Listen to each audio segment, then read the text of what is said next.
Administrator perusahaan membuka file presentasi rekomendasi terakhir di komputer. Dari sana muncul pertanyaan tentang sebenarnya perusahaan Daydream itu bergerak di bidang apa.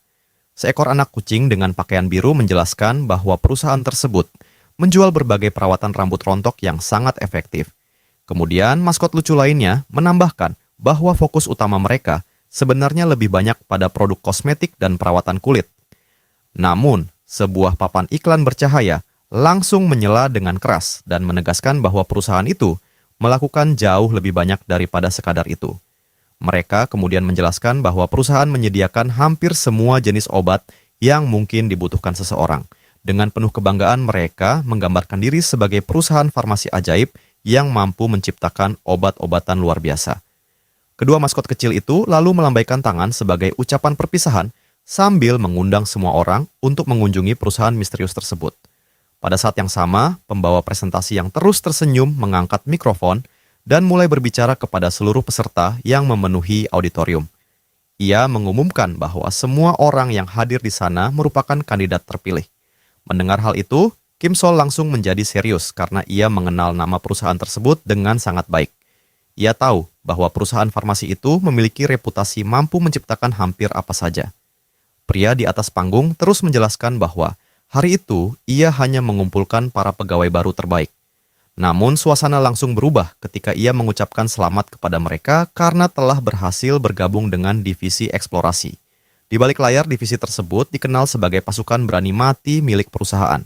Para peserta langsung saling berbisik karena tidak mengerti mengapa sebuah perusahaan farmasi memiliki divisi seperti itu. Kim Sol menganggap situasi tersebut sangat tidak masuk akal. Ia bahkan tidak menyangka proses orientasi kerja akan disertai ujian bertahan hidup. Sambil melangkah mundur, ia mulai berpikir untuk mencari cara keluar dari sana secepat mungkin. Namun, pembawa presentasi mengatakan bahwa sebelum proses perekrutan resmi dimulai, akan ada satu tahap yang harus mereka lalui. Pria berjas yang berdiri membelakangi peserta itu mengumumkan adanya penilaian pengalaman singkat untuk semua orang. Tes tersebut akan sepenuhnya bersifat praktik agar kemampuan masing-masing peserta dapat diukur secara langsung. Dengan senyum aneh di wajahnya, sang atasan mengatakan bahwa ia membutuhkan bantuan semua orang. Sesaat kemudian, ia menjentikan jarinya dan memperingatkan bahwa ia tidak akan mentoleransi siapapun yang malas. Tiba-tiba, seluruh lampu di ruangan padam. Para peserta mulai kebingungan dan bertanya-tanya apa yang sedang terjadi. Di tengah kegelapan, seseorang berbisik dan bertanya, apakah yang lain juga mendengar suara aneh. Pada saat itu tanah mulai bergetar hebat dan tangan Kim Sol langsung menegang karena gugup. Ketika mereka kembali melihat keadaan sekitar, semua orang terkejut karena kini mereka sedang duduk di dalam sebuah gerbong kereta bawah tanah. Sebuah suara dari pengeras suara mengucapkan terima kasih kepada para penumpang dan mengumumkan bahwa kereta tersebut tidak akan berhenti di stasiun manapun. Suara itu meminta semua orang memperhatikan peraturan perjalanan agar perjalanan berlangsung lancar. Para pegawai muda memandangi layar digital di dalam gerbong dan bertanya-tanya, apakah semua ini hanyalah teknologi realitas virtual. Mereka mencoba membuka pintu, tetapi mulai panik ketika menyadari bahwa pintu tersebut terkunci rapat. Seorang gadis menempelkan tangannya ke kaca dan mencoba memahami apakah ini hanya permainan meloloskan diri biasa. Namun Kim Sol tahu dengan pasti bahwa ini bukan teknologi modern dan bukan pula lelucon. Ia menundukkan kepala sambil berpikir dan menyesali dirinya yang telah terjebak dalam situasi aneh seperti ini. Ia tidak pernah membayangkan bahwa mencari pekerjaan sederhana akan membawanya ke kekacauan sebesar ini. Sementara itu, para pegawai lain mulai berdebat dengan gugup di dalam gerbong. Lencana milik Kim Sol menunjukkan bahwa kini ia telah menjadi bagian dari perburuan berbahaya tersebut. Tak lama kemudian, suara dari pengeras suara kembali terdengar dan mengumumkan bahwa pemberhentian berikutnya di kereta maut itu adalah stasiun kesedihan.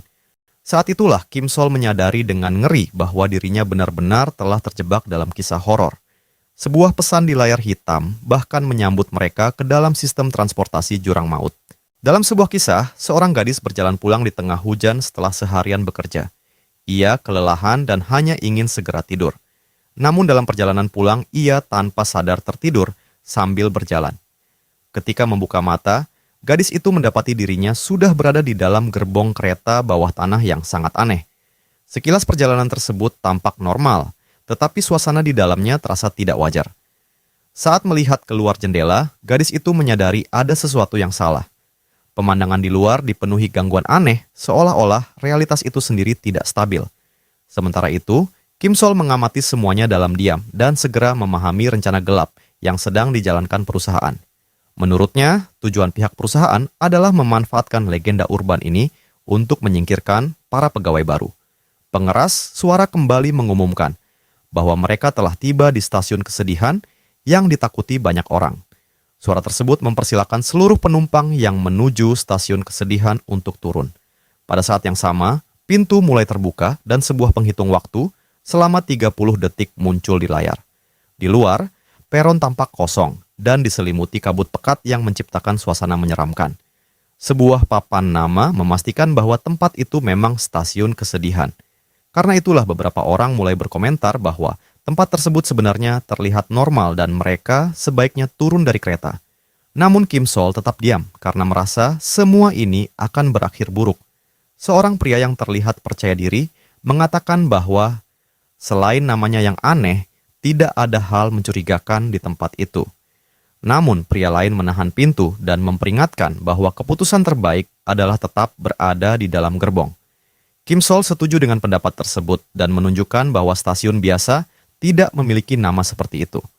Mendengar hal itu, orang lain mengeluh dan mengatakan bahwa mereka tidak akan menyalahkan siapapun jika sesuatu yang buruk benar-benar terjadi. Seorang pemuda berambut coklat juga berpendapat bahwa mereka sebaiknya menunggu dan melihat apa yang akan terjadi terlebih dahulu. Tak lama kemudian, alarm mulai berbunyi, menandakan waktu hampir habis dan pintu akan segera ditutup. Kepanikan langsung menyebar. Banyak orang berlari keluar dari gerbong dengan putus asa. Salah satu dari mereka bahkan melompat pada detik terakhir dan berusaha sekuat tenaga melewati pintu sebelum tertutup.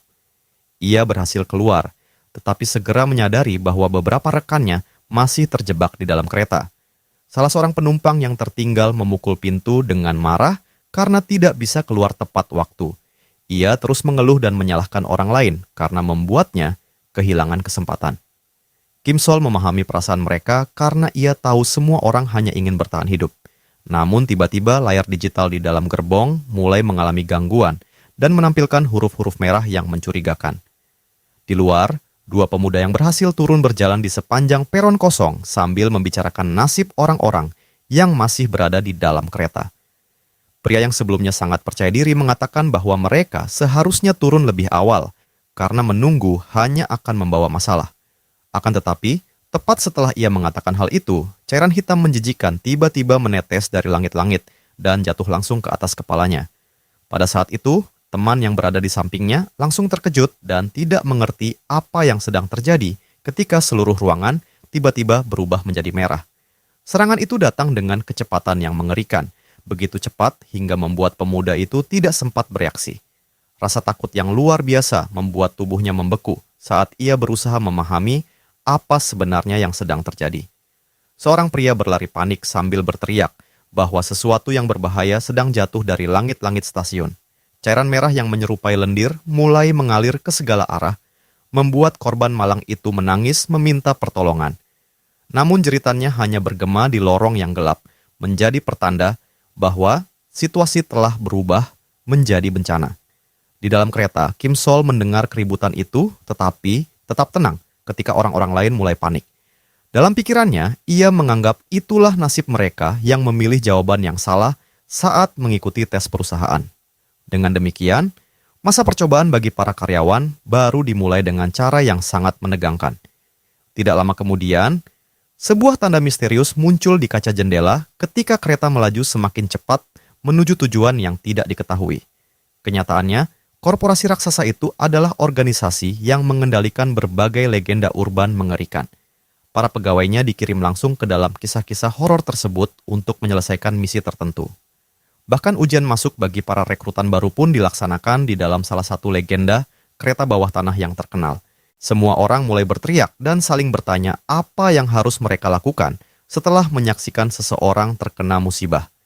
Namun Kim Sol tahu bahwa dirinya memiliki sedikit keuntungan karena ia pernah membaca berbagai informasi mengenai legenda-legenda itu di internet. Biasanya, tokoh utama yang bereinkarnasi ke dunia seperti ini selalu memiliki keunggulan informasi yang membuat mereka mampu menghadapi segala hal. Ia sempat berpikir betapa menyenangkannya jika dirinya juga menjadi salah satu karakter yang sangat kuat seperti itu. Sayangnya, ada satu masalah besar yang sepenuhnya mengubah situasinya. Pemuda malang itu sebenarnya sangat takut terhadap segala sesuatu yang menyeramkan dan aneh. Ia mengakui bahwa dirinya hanya berani membaca tentang monster dalam bentuk tulisan. Jika ada gambar atau foto monster muncul di layar, ia bahkan bisa pingsan karena ketakutan. Ia selalu menyembunyikan gambar-gambar dari situs web dan memblokir video-video seram agar tidak perlu melihatnya. Kim Sol mengingat bahwa bahkan dalam percakapan sehari-hari, ia selalu mengatakan bahwa dirinya tidak pernah menghadapi bahaya secara langsung.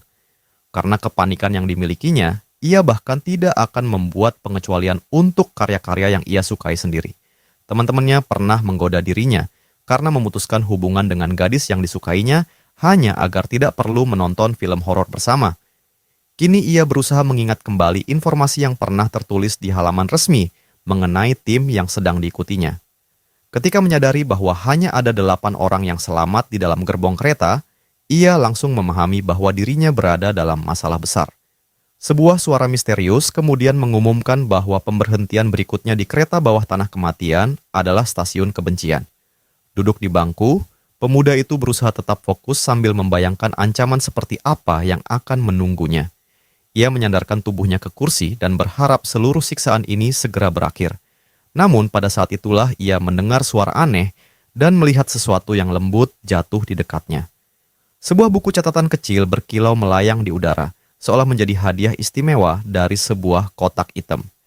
Kim Sol memperhatikan bahwa tidak ada seorang pun di sekitarnya yang menoleh ke arah benda tersebut dan mulai bertanya-tanya apakah hanya dirinya yang dapat melihatnya. Sementara itu, para pegawai lain sedang berusaha menenangkan seorang gadis yang jatuh ke lantai sambil menangis histeris. Ia memilih tetap diam lalu perlahan mengulurkan jarinya untuk menyentuh benda misterius itu. Begitu ujung jarinya menyentuh buku catatan tersebut, halaman-halamannya langsung terbuka dan berputar sendiri di udara sebelum sebuah tombol logam terlepas dari dalamnya. Setelah itu, yang tersisa di tangannya hanyalah sebuah gantungan ponsel mengilap yang tampak sangat familiar. Ia menatap aksesori tersebut dengan bingung sambil mengingat bahwa benda itu persis sama seperti hadiah gratis yang pernah ia dapatkan sebelumnya. Tiba-tiba, deretan jam tua mulai berputar di dalam pikirannya hingga seluruh angka bergerak menuju 0. Saat itulah ingatannya kembali beberapa jam sebelum semua kegilaan ini dimulai. Ia teringat ketika mengunjungi sebuah acara bertema khusus yang menyambut para penggemar dunia gelap. Tempat itu tampak seperti toko biasa yang menawarkan sensasi ketakutan ringan kepada para pengunjung. Namun kenyataannya, lokasi tersebut adalah toko resmi yang didedikasikan untuk permainan horor favoritnya. Permainan itu berfokus pada eksplorasi berbagai anomali supernatural yang berasal dari cerita-cerita misterius di internet. Sebagai penggemar fanatik dunia tersebut, ia memasukkan banyak barang ke dalam keranjangnya.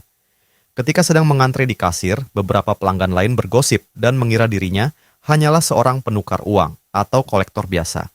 Padahal ia hanya ingin membeli semua merchandise itu untuk dirinya sendiri dan bahkan sengaja mengambil cuti kerja agar dapat menghadiri acara tersebut. Kim Sol mengingat bahwa sebenarnya ia sudah datang ke sana minggu sebelumnya, tetapi beberapa hal tidak berjalan sesuai rencana. Saat pertama kali datang, ia tidak memiliki keberanian untuk mencoba permainan roda keberuntungan karena takut mempermalukan dirinya sendiri. Namun ketika acara hampir berakhir, seorang pegawai yang terus tersenyum mengundangnya untuk ikut bermain. Dengan sedikit rasa malu, ia akhirnya menerima ajakan itu dan mengikuti pria berbaju merah menuju meja permainan. Sang pegawai menyalakan roda keberuntungan dan menjelaskan bahwa setiap bagian pada roda memiliki hadiah yang berbeda. Setelah itu, ia diberikan sebuah alat kendali dan diminta menekan tombol untuk menghentikan putaran roda. Ia menekan tombol merah tersebut sambil berpikir bahwa hadiah sederhana apapun sudah cukup baginya. Ketika roda berputar dengan sangat cepat, ia berharap setidaknya bisa memenangkan sebuah buku catatan. Namun yang terjadi justru jauh melampaui harapannya. Jarum merah berhenti tepat di kategori hadiah utama. Pemuda itu terdiam di balik topinya dan tidak mampu mempercayai keberuntungan luar biasa yang baru saja dialaminya. Para pegawai langsung bertepuk tangan dengan gembira dan merayakan kemenangan tersebut. Mereka kemudian menyerahkan sebuah kotak hitam misterius yang dihiasi simbol bercahaya dari permainan itu. Setelah itu, pegawai tersebut meminta namanya agar mereka dapat membuat hadiah khusus secara langsung. Ia menyebutkan namanya, dan sebuah mesin futuristis yang dipenuhi cahaya mulai bekerja dengan suara nyaring. Mesin itu mencetak kartu identitas karyawan yang dipersonalisasi sesuai dunia permainan tersebut. Kim Sol memeriksa kartu identitas barunya dan terkejut melihat kualitas serta detail yang luar biasa. Sang penjual menjelaskan dengan antusias bahwa kartu tersebut berasal dari salah satu dari 3 faksi paling terkenal di dalam permainan. Kim Sol mengangguk karena ia memang tahu bahwa organisasi tersebut mempelajari berbagai legenda urban, sekaligus menyembunyikan banyak rahasia gelap. Tim eksplorasi itu terkenal karena sering mengirim rekrutan baru langsung ke dalam situasi yang sangat berbahaya. Penjual itu kemudian mengucapkan semoga sukses, tetapi Kim Sol sebenarnya hanya berniat menyimpan benda tersebut di dalam laci rumahnya sebagai koleksi biasa. Tiba-tiba, sebuah suara misterius bergema di dalam benaknya dan menuduhnya telah berbohong. Dari kegelapan yang tidak diketahui asalnya, muncul sesosok makhluk dengan senyum terang yang tidak wajar. Kemunculan sosok itu membuat Kim Sol membeku karena syok, sementara firasat buruk mulai memenuhi pikirannya bahwa seluruh kejadian mengerikan yang sedang dialaminya mungkin berawal dari hadiah misterius yang ia menangkan hari itu. Pada saat itu, rasa pusing yang luar biasa menghantam kepalanya. Pandangannya perlahan menggelap hingga seluruh dunia di sekitarnya tenggelam dalam kegelapan total. Ketika akhirnya ia membuka mata kembali, ia terkejut karena mendapati dirinya telah kembali ke auditorium tempat semuanya bermula. Dalam keadaan bingung, ia segera memahami fungsi sebenarnya dari gantungan ponsel yang baru saja diperolehnya. Benda kelas rendah itu ternyata memiliki kemampuan untuk mengubah ingatan menjadi tulisan. Menyadari betapa berharganya kemampuan tersebut, pemuda itu dengan hati-hati memasang aksesori itu di bagian belakang telepon genggamnya. Seketika perangkat tersebut memancarkan cahaya terang yang menerangi seluruh wajahnya. Rencana itu berhasil dengan sempurna.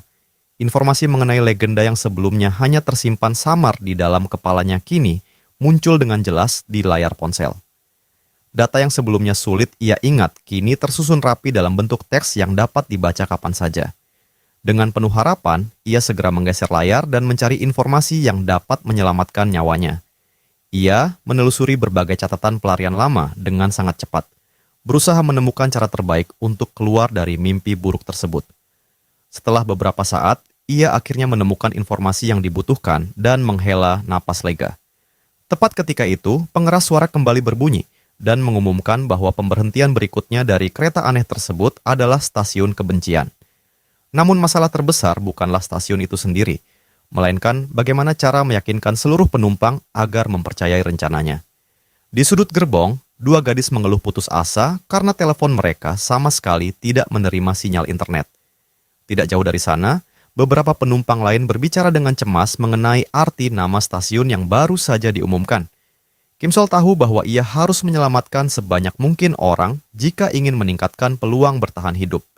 Meski tampaknya seperti tindakan seorang pahlawan, ia sadar bahwa sebagian besar alasannya adalah demi melindungi dirinya sendiri. Namun jauh di dalam hati, ia juga benar-benar peduli terhadap nasib kelompok tersebut.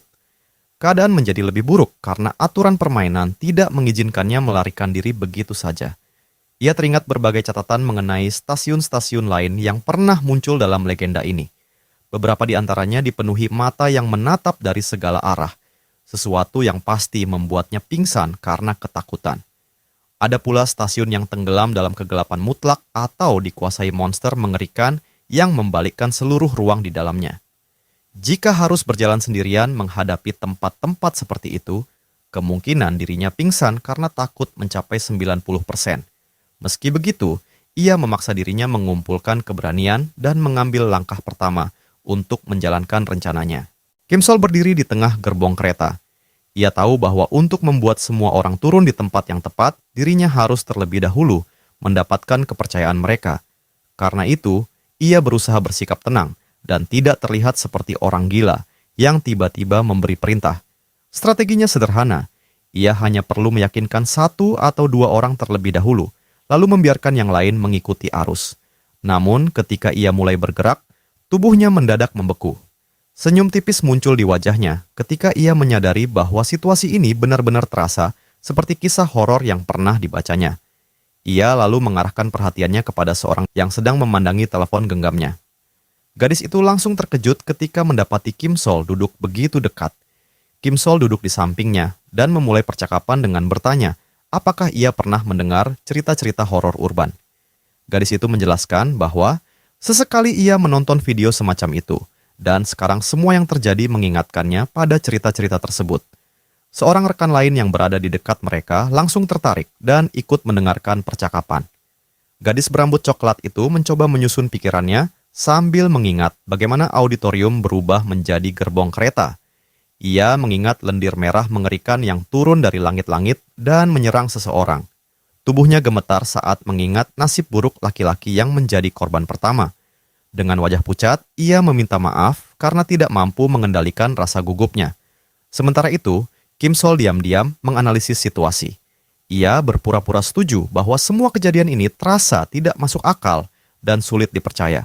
Padahal sebenarnya ia sendiri memiliki dorongan kuat untuk melarikan diri sejauh mungkin. Namun gadis itu justru memuji ketenangannya dan mengatakan bahwa ia tampak menjadi satu-satunya orang yang tidak panik. Setelah itu, Kim Sol menoleh kepada seorang pria berjas gelap yang berdiri di dekat mereka. Pria berambut coklat itu bertanya apakah Kim Sol adalah orang yang sebelumnya duduk di sampingnya. Kim Sol mendengar percakapan itu dan mencoba mengingat apakah pria tersebut memang berada di dekat mereka sejak awal. Pada saat di auditorium, pria yang terlihat ramah itu kemudian melangkah mendekat dan bertanya dari mana Kim Sol mendapatkan benda misterius yang sedang dipegangnya. Setelah itu, ia memperkenalkan dirinya dengan senyum hangat dan mengatakan bahwa namanya adalah Sahun. Mendengar nama itu, Kim Sol hampir melompat dari tempat duduknya. Matanya membelalak karena syok. Ia langsung mengingat sosok legendaris yang pernah dibacanya dalam basis data para penyintas. Sahun adalah salah satu karyawan elit yang telah berhasil menyelesaikan 100 eksplorasi. Di kalangan para veteran, ia dikenal dengan julukan Viper. Kim Sol menatap pemuda itu dengan campuran rasa kagum dan ketidakpercayaan, bertanya-tanya apakah orang di hadapannya benar-benar legenda hidup yang selama ini hanya ia kenal dari catatan misi. Pada saat yang sama, gadis berambut coklat ikut memperkenalkan diri dan mengatakan bahwa namanya adalah Yong-un. Namun nama itu tidak memberikan informasi apapun kepada Kim Sol. Ia tahu bahwa banyak penyintas menggunakan nama samaran, sehingga identitas mereka sulit dilacak. Meski begitu, biasanya masih ada ciri-ciri tertentu yang dapat dikenali. Merasakan tekanan karena berada di tengah orang-orang misterius yang mungkin jauh lebih berbahaya atau lebih kuat darinya, Kim Sol tanpa sadar menggenggam celananya erat-erat. Dengan susah payah mempertahankan ketenangannya, ia akhirnya memperkenalkan diri sebagai Kim Sol. Sementara percakapan mereka berlangsung, para penumpang lain mulai membentuk kelompok-kelompok kecil.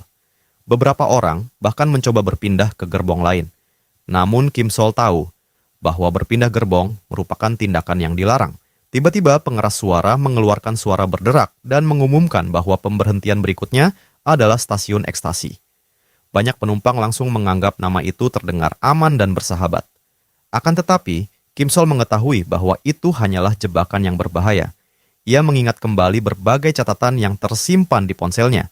Memilih stasiun yang benar ternyata tidak sesederhana menilai nama yang terdengar baik atau buruk. Tema dan aturan setiap musim selalu berubah, sehingga nama yang indah tidak menjamin keselamatan. Meski begitu, catatan para penyintas terdahulu masih dapat digunakan sebagai petunjuk. Dalam laporan nomor 56 disebutkan bahwa 2 orang berhasil melarikan diri melalui stasiun berwarna biru.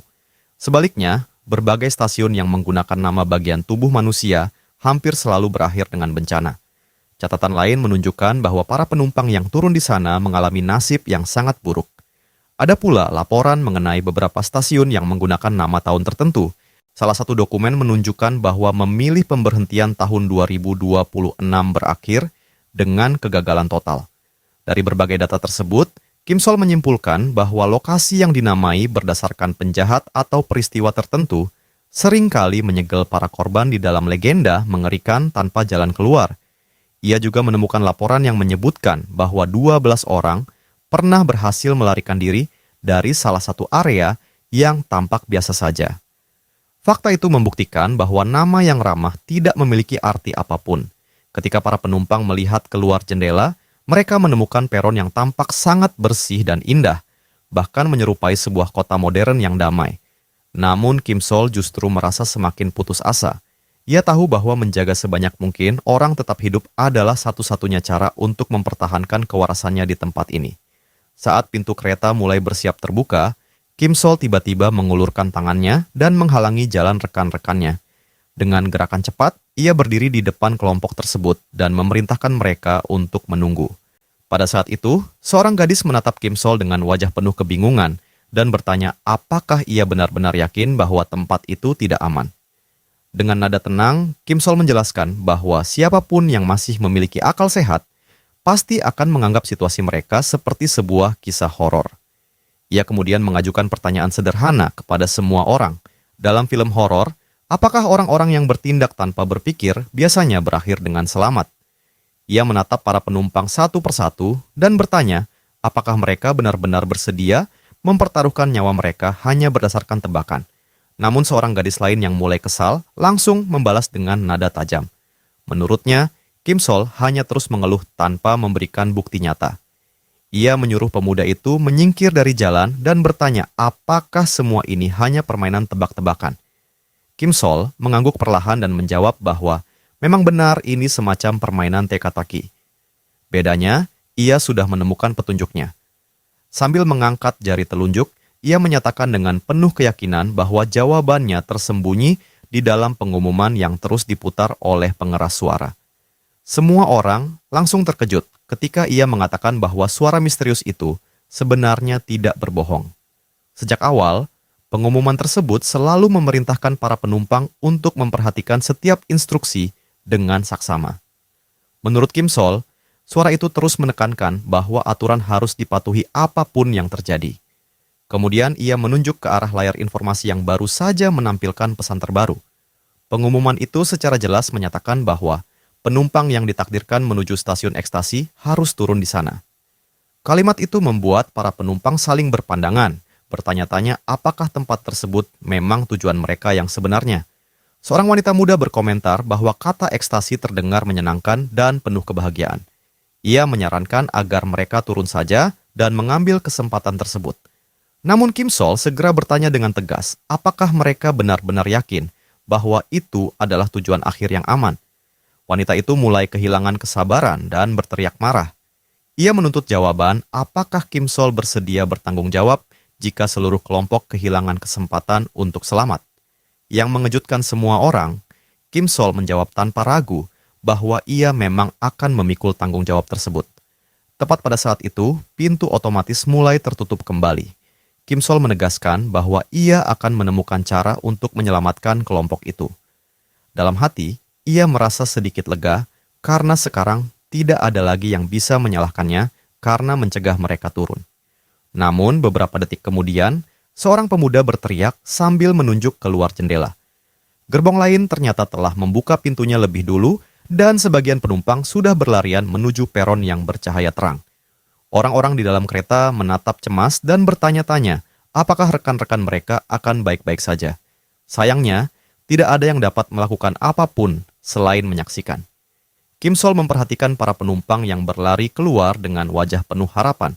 Namun harapan itu lenyap seketika ketika salah satu dari mereka menginjak cairan kuning lengket yang tersebar di lantai peron. Pemuda itu langsung menjerit putus asa ketika menyadari bahwa kakinya tidak bisa bergerak. Zat emas yang tampak indah itu ternyata menahan tubuhnya seperti lem hidup. Kepanikan menyebar dengan cepat saat satu demi satu orang mulai terjebak. Cairan kuning tersebut merayap ke tubuh mereka dan membakar kulit seperti asam. Cahaya kuning yang sangat terang kemudian meledak dari permukaan peron dan menelan seluruh korban. Dalam hitungan detik, para pelarian itu lenyap tanpa jejak. Pengeras suara mengumumkan dengan nada dingin bahwa kereta kini meninggalkan stasiun ekstasi.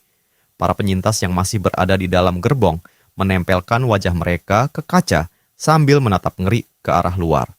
Keheningan mencekam menyelimuti seluruh kabin. Saat itulah salah satu rekan kerja mencengkeram jaket Kim Sol dengan tangan gemetar. Orang itu mengingatkan bahwa Kim Sol telah berjanji menyelamatkan mereka. Dengan mata berkaca-kaca, ia bertanya apakah mereka benar-benar akan menemukan tempat yang aman. Kim Sol menganggukkan kepala dan memberikan jawaban yang mantap. Namun di balik ekspresi tenangnya, dirinya hampir hancur karena tekanan dan ketakutan yang luar biasa. Di tengah suasana itu, Sahun justru tersenyum tipis sambil memperhatikan Kim Sol. Dalam benaknya, keberanian seperti itu sangat jarang ditemukan. Ia memuji keputusan Kim Sol dan berharap janji yang baru saja diucapkan benar-benar dapat diwujudkan. Kim Sol kemudian bertanya, apakah Sahun memiliki stasiun favorit yang menurutnya aman? Veteran itu hanya mengangkat bahu dan berpura-pura tidak tahu apa-apa. Jawaban tersebut membuat Kim Sol semakin curiga karena ia yakin pria itu pernah melalui ujian yang sama sebelumnya. Tidak lama kemudian, pengeras suara kembali berbunyi. Pengumuman baru memperingatkan bahwa kereta akan memasuki tikungan tajam dan seluruh penumpang diminta segera duduk. Para penyintas langsung mematuhi perintah tersebut dan mengambil tempat di bangku masing-masing. Namun dari gerbong depan, terdengar suara keributan yang semakin keras. Pertengkaran hebat tampaknya sedang terjadi di sana, membuat suasana menjadi semakin tidak tenang. Kim Sol hanya menutup matanya dan menghela napas panjang. Ia tahu sudah terlambat untuk membantu siapapun yang berada di gerbong lain. Kereta memasuki tikungan dengan kecepatan tinggi. Suara gesekan logam yang memekakan telinga menelan seluruh teriakan yang datang dari depan. Setelah beberapa saat, pengeras suara menyatakan bahwa keadaan sudah aman untuk berdiri kembali. Ketika para penumpang mengangkat kepala, mereka melihat pola-pola aneh mulai muncul di kaca jendela. Seorang wanita muda langsung menangis histeris dan memohon agar dibiarkan turun dari kereta tersebut. Kim Sol sadar bahwa satu-satunya petunjuk yang mereka miliki hanyalah berbagai peringatan yang diberikan oleh sistem. Karena itu, ia berusaha menenangkan semua orang agar tetap berpikir jernih.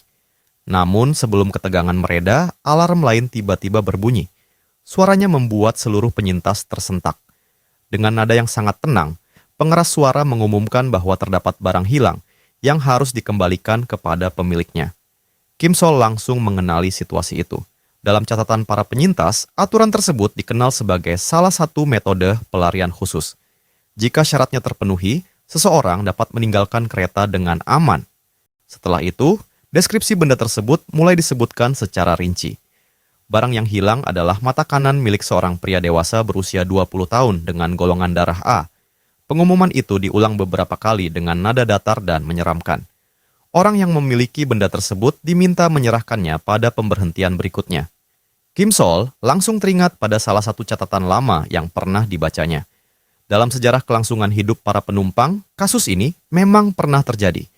Catatan itu menjelaskan bahwa syarat tersebut benar-benar dapat menjadi tiket keselamatan. Namun, ada satu masalah besar. Metode itu hanya dapat menyelamatkan satu orang setiap kali digunakan. Karena mengetahui bahwa seluruh kelompok masih memiliki peluang untuk keluar bersama-sama di stasiun yang tepat, Kim Sol mempertimbangkan untuk mengabaikan pengumuman tersebut. Namun, seorang pemuda lain mengusulkan agar mereka setidaknya mencari tahu siapa yang memenuhi syarat. Semua orang mulai saling bertanya mengenai usia dan golongan darah mereka. Kim Sol segera berbohong dan mengaku memiliki golongan darah AA-B. Ia sengaja menyembunyikan fakta bahwa dirinya sebenarnya bergolongan darah A karena tidak ingin menjadi sasaran perhatian. Sementara para penumpang masih berdiskusi, seorang pria berjas yang berdiri di sudut gerbong tiba-tiba mengangkat tangannya dengan tenang. Dengan penuh keyakinan, ia mengatakan bahwa dirinya memenuhi seluruh kriteria yang disebutkan dalam pengumuman. Sikapnya tampak santai dan percaya diri, seolah ia sama sekali tidak menyadari kengerian yang mungkin menantinya. Tepat pada saat itu, suara mekanis dari pengeras suara kembali bergema di seluruh kereta. Sistem mengumumkan bahwa kereta bawah tanah telah tiba di stasiun Kemarahan dan pintu keluar akan segera dibuka. Seluruh penumpang menahan napas ketika kereta mulai melambat, sementara Kim Sol merasakan firasat buruk yang jauh lebih mengerikan daripada sebelumnya. Pada saat itu, Sahun berjalan perlahan menuju pemuda yang mengaku memenuhi syarat barang hilang tersebut. Wajahnya masih menampilkan senyum tipis yang menenangkan, tetapi tatapannya terasa dingin dan mengancam. Ia berhenti tepat di depan korban dan memastikan sekali lagi bahwa pria itu memang termasuk dalam kelompok yang sesuai dengan deskripsi. Ketika pintu kereta mulai terbuka, veteran berpengalaman itu menutup matanya sejenak seolah sedang mempersiapkan diri. Lalu, tanpa peringatan apapun, ia bergerak. Dalam satu ledakan gerakan yang begitu cepat hingga hampir tidak terlihat, Sahun melancarkan serangan brutal. Korban bahkan tidak sempat bereaksi sebelum dirinya terjatuh dengan luka parah di lantai gerbong. Jeritan memenuhi kabin ketika para penumpang menyaksikan darah berceceran di mana-mana. Semua orang mundur dengan wajah pucat. Tidak ada yang menyangka pria yang selama ini terlihat ramah akan bertindak sekejam itu. Sahun menyelesaikan tindakannya dengan efisien dan tanpa belas kasihan, tidak memberikan sedikit pun kesempatan kepada korbannya untuk melawan. Pemuda malang itu akhirnya pingsan karena rasa sakit yang luar biasa, sementara Sahun membersihkan benda yang dibutuhkannya dengan ekspresi tenang.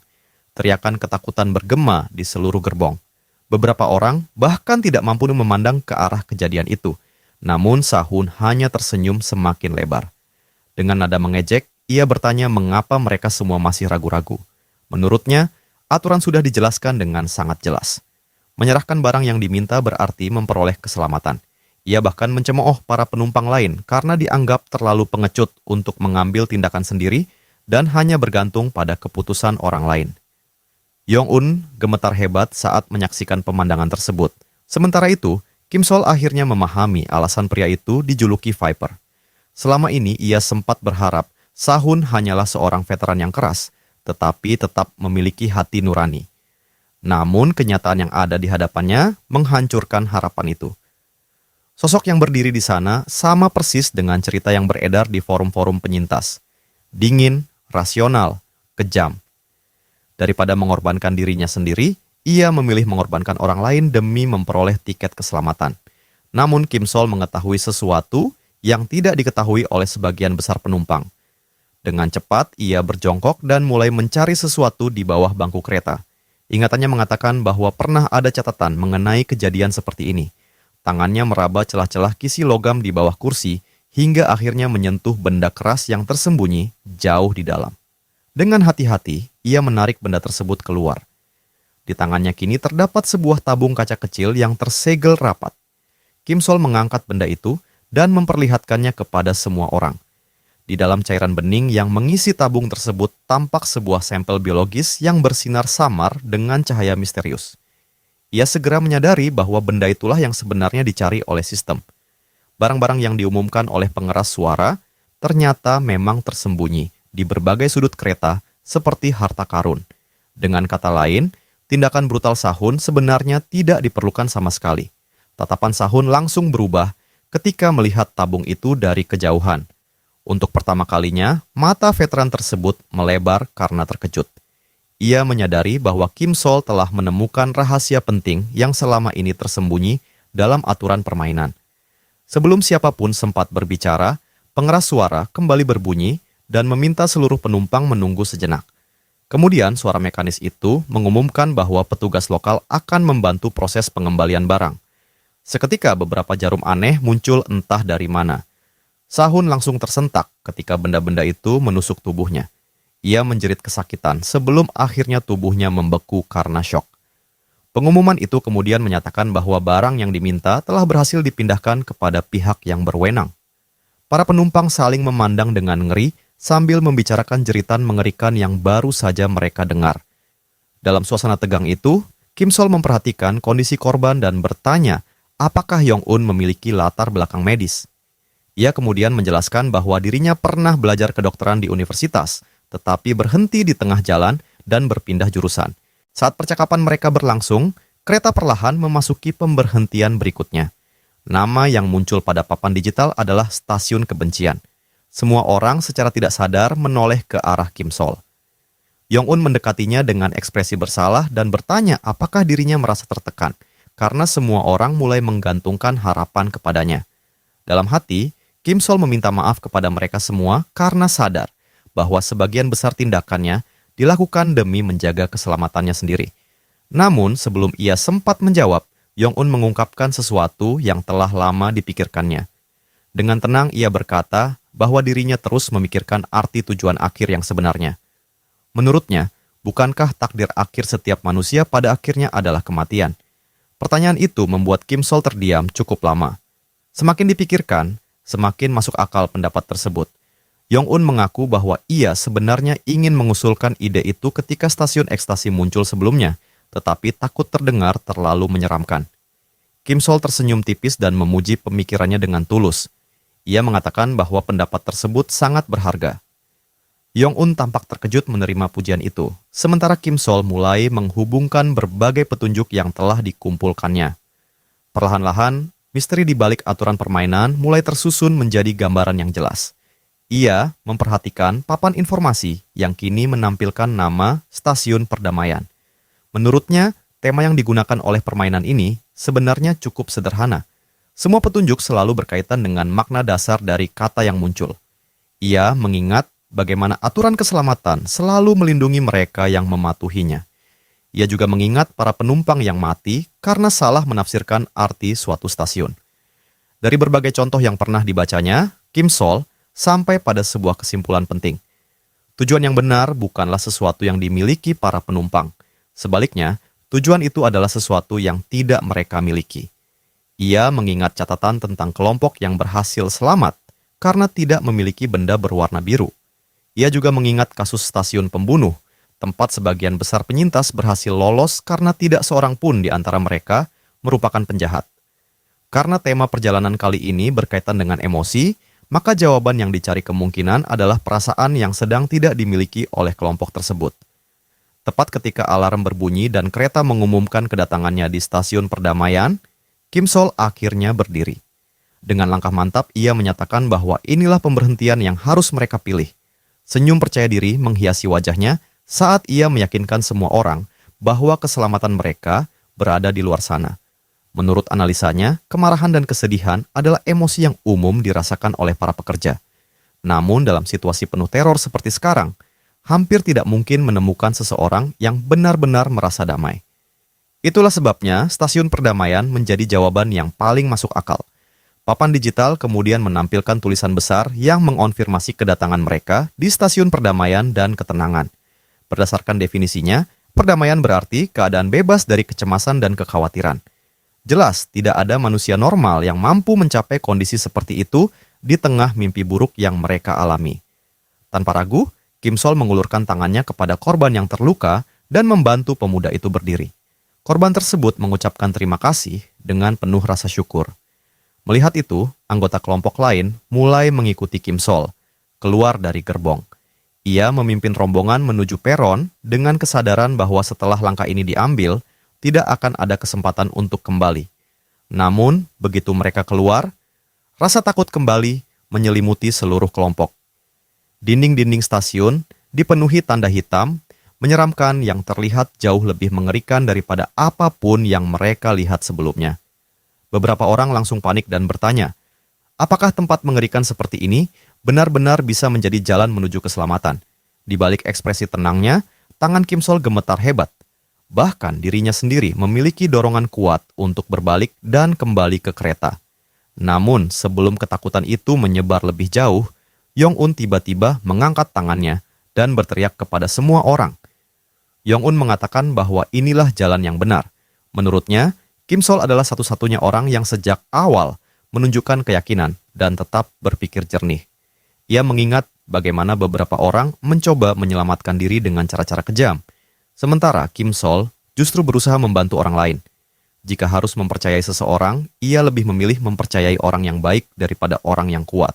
Setelah mengatakan itu, Yong-un melangkah maju tanpa ragu. Ia berjalan memasuki lorong gelap yang dipenuhi tanda-tanda aneh. Beberapa detik kemudian, langkahnya berubah menjadi lari kecil. Dengan suara penuh semangat, ia memanggil anggota kelompok lain untuk mengikutinya. Kim Sol mengembuskan napas panjang yang penuh kelelahan ketika melihat satu persatu orang mulai bergerak maju. Tidak lama kemudian, pemuda yang terluka menghampirinya sambil tersenyum lemah. Dengan nada tulus, ia mengatakan bahwa dirinya juga mempercayai Kim Sol. Ia menyemangati sang pemimpin untuk terus maju dan tidak berhenti sekarang. Namun ketika semua orang mulai bergerak menuju kegelapan, Kim Sol masih berdiri di tempatnya. Jantungnya berdegup begitu keras hingga terasa menyakitkan. Kakinya terasa berat seperti terikat rantai. Di hadapan orang lain, ia tampak seperti pemimpin yang berani, tetapi kenyataannya ia masih seorang pengecut yang sangat takut pada monster, kegelapan, dan segala hal yang berhubungan dengan horor. Kini, Ketika seluruh kelompok menaruh harapan kepadanya, ia harus melangkah ke depan meskipun setiap naluri dalam tubuhnya berteriak untuk melarikan diri. Saat itu, Kim Sol menarik napas dalam-dalam lalu menyetujui untuk memimpin kelompok keluar dari tempat tersebut. Ia berjalan di depan dan dengan tegas mengatakan bahwa jika mereka semua keluar bersama, mereka akan selamat. Setelah itu, seluruh kelompok menaiki tangga dengan tenang sambil berusaha memusatkan perhatian hanya pada sensasi melangkah di anak tangga. Tak lama kemudian, sebuah papan tua yang menandai jalan keluar muncul di hadapan mereka dengan cahaya aneh yang menyelimutinya. Tiba-tiba cahaya terang menyinari area tersebut dan sebuah suara mengucapkan selamat kepada para karyawan baru perusahaan. Kim Sol terkejut saat menyadari bahwa mereka berhasil kembali ke auditorium. Sementara itu, Kim Sol mulai menghitung jumlah orang yang berhasil selamat dari perjalanan tersebut.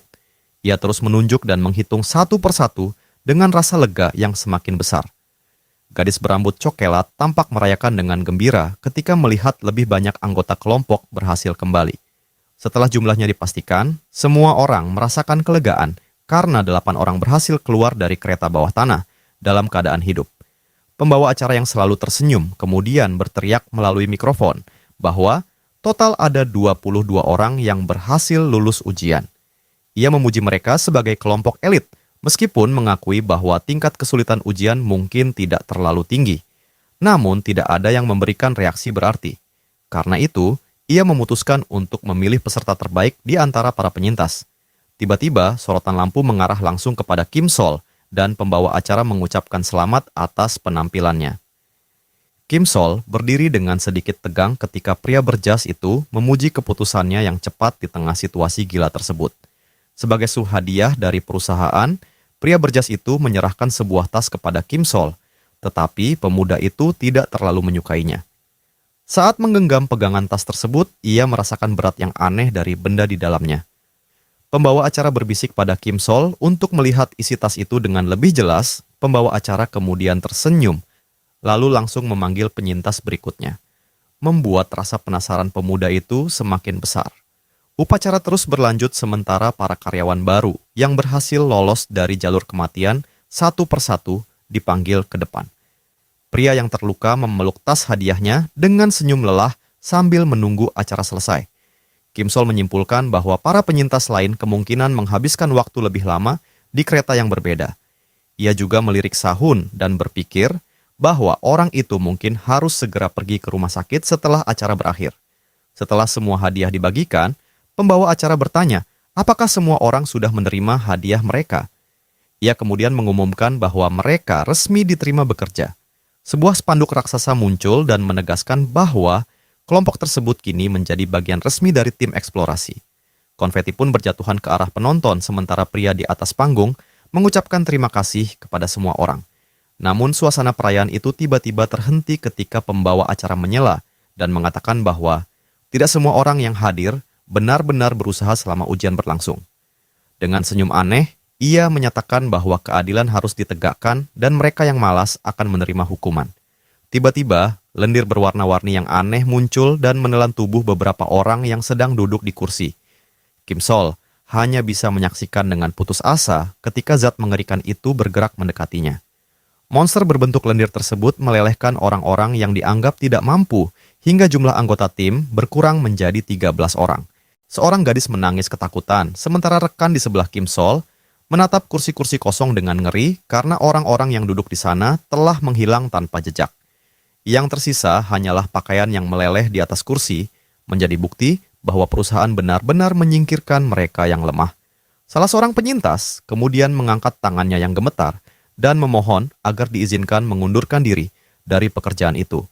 Pembawa acara tampak terkejut dan mempertanyakan apakah ia benar-benar ingin melepaskan pekerjaan yang begitu bagus.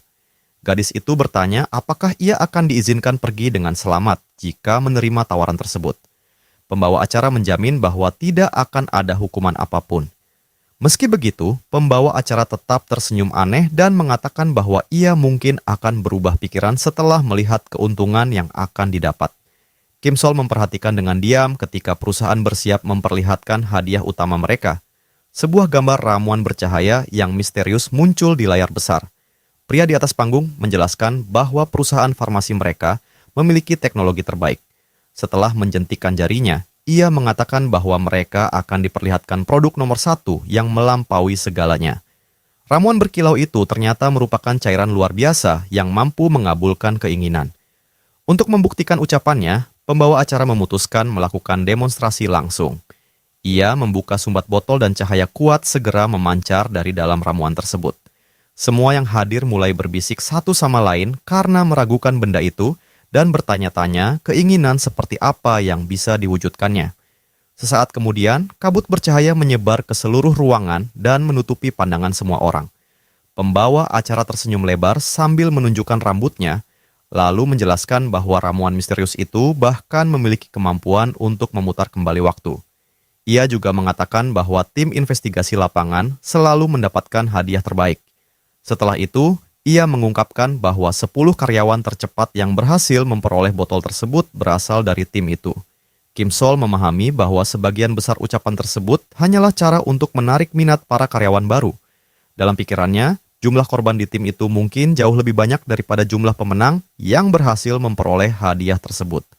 Meski begitu, ia juga sadar bahwa kemampuan ramuan untuk mengabulkan keinginan bukanlah kebohongan. Semua orang di auditorium telah melihat sendiri keberadaan benda itu. Keheningan yang menyelimuti ruangan terasa seperti pertanda sebelum sesuatu yang besar terjadi. Pada saat itu, seorang pemuda berambut panjang mengangkat tangannya dan bertanya, apakah ramuan tersebut dapat menghidupkan kembali orang yang telah mati? Mendengar pertanyaan itu, pembawa acara tersenyum dan mengatakan bahwa perusahaan sudah memiliki jawaban untuk hal tersebut. Pembawa acara kemudian mulai berbicara dengan gaya yang sangat dramatis, seolah menyampaikan jawaban yang ingin didengar semua orang. Ia mengepalkan tangannya dan menyatakan bahwa menghidupkan kembali seseorang seharusnya merupakan hal yang mustahil. Gadis berambut kemerahan mendengarkan setiap kata dengan saksama. Namun pria itu segera menegaskan bahwa botol berharga tersebut benar-benar mampu mengabulkan keinginan apapun milik pemiliknya.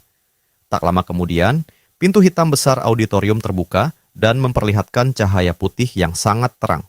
Pembawa acara mengatakan bahwa siapapun yang ingin menolak tawaran berbahaya tersebut dapat langsung pergi melalui pintu itu. Ia juga memerintahkan mereka yang memilih bertahan untuk memakai topeng khusus yang ada di dalam tas hadiah mereka. Kim Sol menundukkan kepala sambil berpikir bahwa ia tidak pernah membayangkan akan memenangkan benda seperti itu. Ketika ia mengambil topeng hitam dari dalam tas, sebuah kartu nama dengan nomor telepon jatuh ke lantai. Ia teringat bahwa sebelumnya pembawa acara memang menyuruhnya memeriksa hadiah tersebut dengan baik. Kim Sol kemudian meneliti topeng di tangannya sambil menyadari pentingnya benda tersebut. Sistem menjelaskan bahwa seluruh anggota tim eksplorasi wajib menggunakan topeng itu. Setiap angkatan rekrutmen memiliki tema hewan yang berbeda sebagai penanda kelompok mereka. Kim Sol tersenyum santai karena sebenarnya keinginan terbesarnya hanyalah keluar hidup-hidup dari tempat itu. Ia hidup di dunia tempat monster-monster aneh dapat menyerang kapan saja dan kehidupan sehari-hari terasa sangat sulit. Ia menyadari bahwa jika menolak pekerjaan tersebut, dirinya hanya akan menjadi sasaran mudah bagi legenda urban berikutnya. Karena itu, Kim Sol memutuskan bahwa ia harus menemukan cara pasti untuk bertahan hidup di dunia yang tidak masuk akal ini. Kim Sol menyadari bahwa meskipun mereka semua telah melihat begitu banyak bahaya, tidak seorang pun memiliki keberanian untuk pergi. Topeng khusus itu kemudian mulai berubah bentuk dan menyesuaikan diri dengan wajah masing-masing karyawan baru. Kim Sol penasaran seperti apa bentuk unik topeng miliknya. Beberapa saat kemudian, topengnya berubah dan menumbuhkan 2 tanduk besar, berwarna gelap menyerupai tanduk rusa. Rekan di sebelahnya memperhatikan dengan rasa ingin tahu sambil mencoba menebak hewan yang dilambangkan topeng tersebut. Setelah itu, gadis tersebut mengenakan topengnya sendiri dan memperlihatkan tanduk melengkung seperti kambing. Tak lama kemudian, sistem memancarkan sinyal cahaya terang yang menandakan masa percobaan telah berakhir. Dengan pengumuman itu, para penyintas bertopeng resmi diakui sebagai karyawan baru perusahaan dan anggota sah tim eksplorasi. Tiba-tiba buku catatan ajaib milik Kim Sol mulai bersinar dan menampilkan hadiah-hadiah baru yang baru saja terbuka. Kim Sol menatap layar dengan terkejut ketika menerima notifikasi bahwa dirinya telah memperoleh sebuah hadiah. Sistem registrasi eksplorasi mengonfirmasi bahwa kotak barang langka miliknya kini berisi item baru. Kim Sol sebenarnya berniat menunggu sampai tiba di rumah untuk membuka hadiah tersebut secara diam-diam, tetapi ia langsung terdiam ketika menyadari sebuah masalah besar. Pemuda malang itu baru teringat bahwa dirinya dipanggil ke dunia aneh ini dan tidak memiliki rumah untuk ditinggali. Tak lama, Yong-un menyapanya dengan senyum ramah. Kim Sol membalas sapaan itu dengan santai. Saat mereka menunggu lift, gadis itu bertanya apakah ia juga menerima bantuan tempat tinggal dari perusahaan, dan Kim Sol membenarkannya. Namun ketika mencoba memeriksa alamat melalui ponselnya, layar hanya menampilkan pesan bahwa alamat tersebut tidak valid. Setelah mencari informasi lebih lanjut, Kim Sol menyadari bahwa seluruh data pribadinya, termasuk kontak keluarganya, telah menghilang dari perangkat itu. Saat di auditorium, Kim Sol melirik Sahun dalam diam. Setelah mempertimbangkan situasinya, ia menyimpulkan bahwa tidak ada pilihan lain selain menerima akomodasi yang disediakan perusahaan. Tanpa mengetahui bahaya yang menantinya, ia akhirnya setuju tinggal di tempat tersebut. Yong-un kemudian menjelaskan bahwa 7 dari 13 penyintas menerima tempat tinggal dari perusahaan. Ia mengakui bahwa bangunan itu memang sedikit menyeramkan, tetapi menurutnya tempat tinggal gratis yang dekat dengan kantor tetap merupakan keuntungan besar. Tak lama kemudian, pintu lift terbuka dan memperlihatkan bahwa apartemen Kim Sol berada di lantai 12. Kim Sol mengamati lingkungan sekitar sambil berpikir bahwa perusahaan sengaja menempatkan semua karyawan berdekatan demi memudahkan pekerjaan. Namun ketika membuka pintu apartemen, ia langsung menyadari adanya masalah besar. Seseorang sudah berada di dalam ruangan itu. Duduk di meja sambil memainkan ponselnya adalah rekan yang pernah bertahan bersamanya selama ujian. Kim Sol hanya bisa memandang pria itu dalam diam, berusaha menerima kenyataan bahwa mereka ternyata akan tinggal bersama. Dengan demikian, dua penyintas dari ujian lapangan kini harus berbagi ruang hidup yang sama. Dalam benaknya, Kim Sol mengingat bahwa ramuan pengabul keinginan memang nyata, tetapi tampaknya memiliki aturan yang sangat spesifik. Suasana canggung segera memenuhi ruangan dan tidak satupun dari mereka berbicara. Kim Sol berdiri di dekat pintu tanpa tahu harus bereaksi seperti apa. Ia memperhatikan bahwa Sahun sudah mendapatkan perawatan dan kini mengenakan perban. Tidak ingin memperpanjang situasi, Kim Sol dengan datar mengatakan bahwa ia akan langsung menuju kamarnya untuk beristirahat. Kim Sol berbalik dan berharap dapat menghindari percakapan lebih lanjut, tetapi Sahun memanggilnya dengan nada singkat dan tegas. Kim Sol segera berhenti lalu menoleh perlahan dengan ekspresi serius. Sahun meluapkan kekesalannya dan mengatakan bahwa perilaku Kim Sol selama ujian terasa sangat tidak masuk akal. Kim Sol mendengarkan semua keluhan itu tanpa menunjukkan reaksi apapun. Ia kemudian berjalan mendekati teman sekamarnya yang mulai memandangnya dengan curiga. Saat itu, Kim Sol sengaja menunjukkan sikap yang membuat suasana semakin tidak nyaman. Dengan senyum tipis yang membuat lawan bicaranya merinding, ia mengatakan bahwa sebenarnya ia merasa terhibur saat menyaksikan penderitaan orang lain selama ujian berlangsung. Kim Sol bahkan mengklaim bahwa pemandangan mengerikan itu memberinya kesenangan dan membuatnya ingin melihat lebih banyak kejadian serupa. Ia menambahkan bahwa dirinya berharap bisa bekerja sama dengan Sahun dan mengalami lebih banyak momen seperti itu di masa depan. Mendengar pernyataan tersebut, Sahun benar-benar terdiam dan hanya bisa menatap Kim Sol dengan ekspresi ngeri. Sementara itu, Kim Sol memberikan salam perpisahan dengan sikap ramah, seolah tidak mengatakan sesuatu yang aneh. Ia menyatakan harapannya agar kehidupan kerja mereka di perusahaan menjadi menyenangkan mulai sekarang. Setelah itu, Kim Sol berbalik dan berjalan menuju kamarnya tanpa berkata apa-apa lagi. Begitu berhasil meninggalkan ruangan, ia menghela napas lega, karena sadar bahwa jika terus melanjutkan sandiwara tersebut, dirinya akan benar-benar terlihat seperti psikopat. Kim Sol teringat pekerjaan lamanya yang mengajarkannya cara menghadapi orang-orang sulit.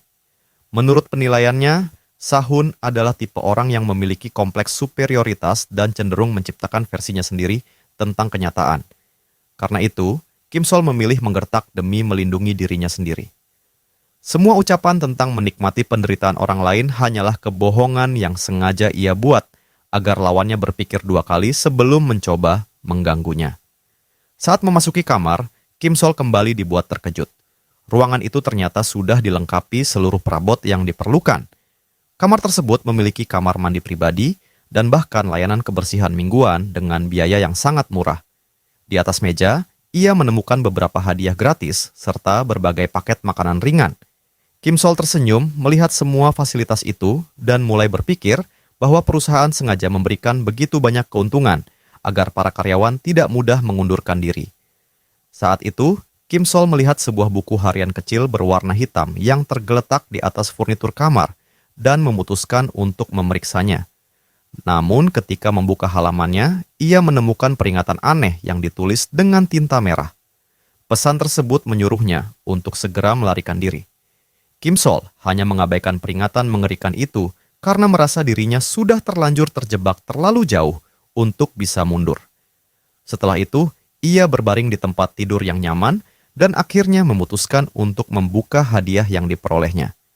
Di tengah ruangan yang gelap, ia memanggil buku catatan bercahaya yang melayang di depan matanya. Kim Sol mengulurkan jari dan menyentuh benda ajaib itu dengan hati-hati hingga halaman-halamannya mulai terbuka dan berputar sendiri. Tiba-tiba sebuah paket kecil berisi stiker jatuh ke tangannya. Dengan rasa penasaran, ia memeriksa benda tersebut dan menemukan bahwa itu adalah alat khusus yang mampu memanipulasi simpati. Kim Sol langsung teringat bahwa stiker wajah tersenyum pernah dilarang dalam permainan karena dianggap terlalu curang. Item tersebut memungkinkan penggunanya memperoleh keuntungan yang tidak adil dalam berbagai situasi sehingga akhirnya dihapus dari sistem. Dari informasi itu, ia menyimpulkan bahwa stiker berkilau yang kini berada di tangannya kemungkinan merupakan satu-satunya yang masih ada di dunia. Sistem kemudian mengonfirmasi bahwa alat manipulasi tersebut hanya dapat digunakan oleh karyawan perusahaan. Kim Sol merasa puas karena kemampuan itu baru terbuka setelah dirinya resmi menjadi anggota perusahaan. Malam itu ia mencoba beristirahat tanpa menyadari bahwa berbagai kejadian yang lebih mengerikan masih menunggunya. Kim Sol berbaring di atas tempat tidur sambil memikirkan bahwa pekerjaan barunya di perusahaan berbahaya itu akan dimulai minggu depan. Ia menutup mata dan berusaha tidur karena terlalu banyak hal telah terjadi dalam satu hari. Namun tak lama kemudian, mimpi buruk tentang korporasi misterius tersebut mulai menghantui tidurnya. Keesokan paginya, gedung perusahaan yang sangat besar dan modern tampak berdiri megah di bawah sinar matahari. Yong-un menghampirinya dengan ekspresi khawatir dan menanyakan keadaannya. Gadis itu memperhatikan wajah Kim Sol yang tampak sangat lelah dan bertanya apakah ia tidak tidur semalaman. Kim Sol mengakui bahwa dirinya memang kelelahan, tetapi tetap meyakinkan bahwa ia baik-baik saja meskipun mimpi buruk sepanjang akhir pekan terus mengganggunya. Saat mereka berbincang di dalam lift, Yong-un menjelaskan bahwa ia akan turun di lantai 10. Kim Sol menyebut bahwa tim eksplorasi lapangan yang terkenal berbahaya menempati lantai 10 hingga 15 gedung tersebut. Tidak lama kemudian, ia keluar di lantai 13 sambil merasa angka itu sendiri sudah terdengar seperti pertanda buruk. Kim Sol menekan interkom sambil bertanya-tanya, apakah ruangan itu benar-benar markas kelompoknya. Beberapa saat kemudian pintu terbuka dan seorang wanita berambut biru terlihat sedang berbicara dengan rekan kerjanya. Pemuda berambut coklat yang berada di dalam ruangan segera menyadari kedatangan anggota baru dan menyambutnya dengan antusias. Kim Sol membungkukkan badan dengan sopan dan memperkenalkan dirinya sebagai anggota terbaru tim D yang terkenal berbahaya. Pria ramah yang tampaknya menjadi senior, kemudian memperkenalkan dirinya sebagai Park Min Song sambil berdiri di samping asistennya yang berambut biru bernama Un Ha-jae. Kim Sol merasa sedikit lega karena tidak diperlakukan buruk, meskipun ia segera mengetahui bahwa kelompok tersebut memiliki reputasi yang kurang baik di perusahaan. Un Ha-jae berusaha mencairkan suasana dengan bercanda mengenai tim D, yang merupakan kuburan bagi karyawan baru, dan menyambut anggota baru itu secara santai. Sambil mengamati area kerja yang luas, Kim Sol sempat berpikir bahwa mengundurkan diri mungkin merupakan pilihan yang lebih baik.